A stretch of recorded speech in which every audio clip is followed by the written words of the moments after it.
Welcome back to the Hockey Show, and today I'm talking about more of the crazy trades that are going on in this nutso trade deadline that has shown us how exactly stupid some of these general managers are and how they somehow have their jobs after being in this position for so many years.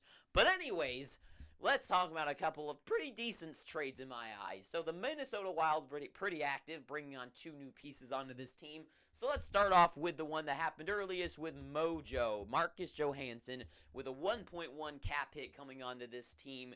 28 points immediately makes him tied for 5th most points on the team with Kalen Addison. That nice rookie on the back there.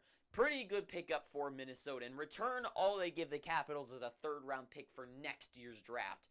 2024. So not a bad pick. I really do think this is one of the fairest trades that have happened in this entire trade deadline.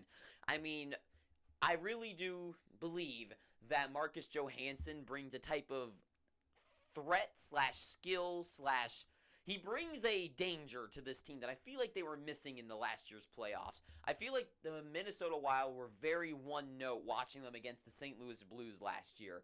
I feel like this story was a lot about Kaprizov and that top line and Marc-Andre Fleury and Cam Talbot. Like, I feel like there wasn't a lot of threat down the lineup.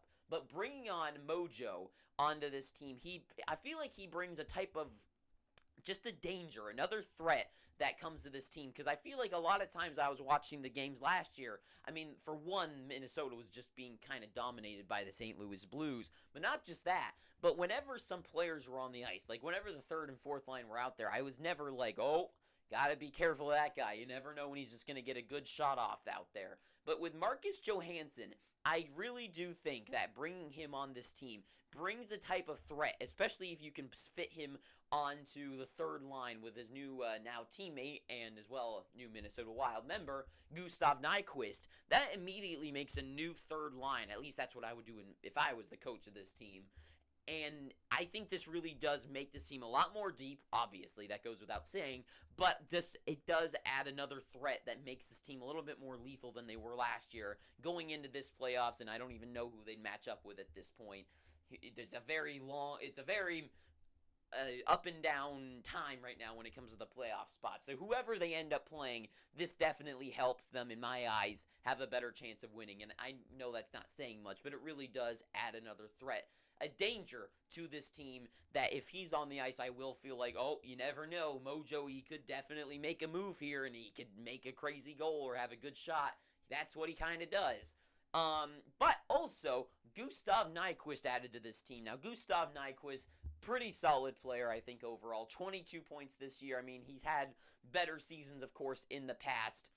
But for a 5th-round pick, this is a solid, easy ad that I think any team should have picked up, especially any pursuing playoff team. I know a few years ago when the San Jose Sharks were going on their run and that all that controversial stuff happened with them in the playoffs, he was added to the team and he did feel like another threat added to that 3rd line. It just felt like the Sharks were so much more dangerous. And now I think the same thing with the Minnesota Wild. With now him and Mojo on the same line, a 3rd line for the Minnesota Wild at this point would be so dangerous. Now, their top 3 lines, maybe not the best 3 lines in the NHL, of course, but I do think they're a lot more dangerous than they were last year going into the playoffs, and I do think they have a better chance of winning at least the 1st round when it comes to this year with these 2 new guys and pieces, and they didn't even have to pay that much for it. I mean, a 3rd and a 5th round for Gustav Nyquist and Marcus Johansson, that just takes this team from one level to the next, and I really like this for Minnesota, and I think it's going to work out very well for them, and good moves for the other teams as well. Pretty fair moves, I think. I think Columbus could have gotten a little bit more than a 5th round, but it is what it is. I guess just 5th is all they wanted, so there you go. But then we move on from the Wild's trades and go on to 2 teams that I haven't talked about yet, the St. Louis Blues and the Vegas Golden Knights. So the Golden Knights add Ivan Barbashev, who's already recorded an assist, I believe, with the Golden Knights. And I know this one's a pretty late trade. I just haven't fit it into any of my videos I meant to yesterday. I was actually making a whiteboard for it, but then Patrick Kane's trade happened, and I had to erase the whiteboard and put that on the board instead. So I get to talk about it now. So Ivan Barbashev, I like this kid a lot. I do think he has got a high ceiling not like the highest ceiling in the world, but a solid second line centerman for a team, especially a good playoff team like this, fitting him on. I think he's playing on the top line in Vegas right now, but I think into the playoffs, if they could fit him around like a third centerman role, third, maybe, I don't know. He definitely adds something to Vegas that they needed. A little bit more spice, another threat to the lineup. The young guy, I've seen him make some moves before.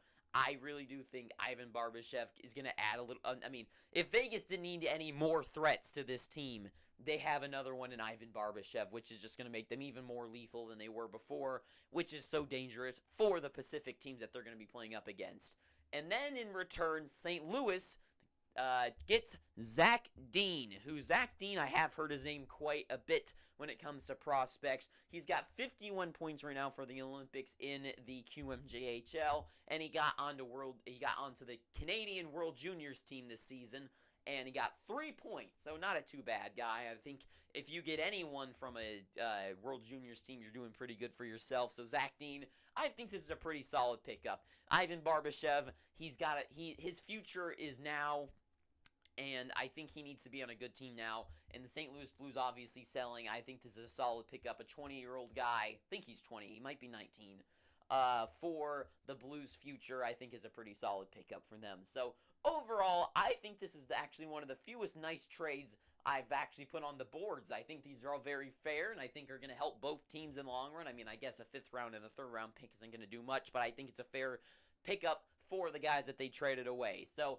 that is really all I have to say about these few trades that I've put on this whiteboard. So I guess thank you for watching this. If you liked it somehow, feel free to pick up your free subscription down below. We're at 94 subscribers. We're almost to 100. Let's get to the triple digits, baby. Why did I say it like that? I don't know. That was really weird. I'm never going to say it like that ever again. Subscribe, and I won't. That's my threat. And until next time, thank you for watching this.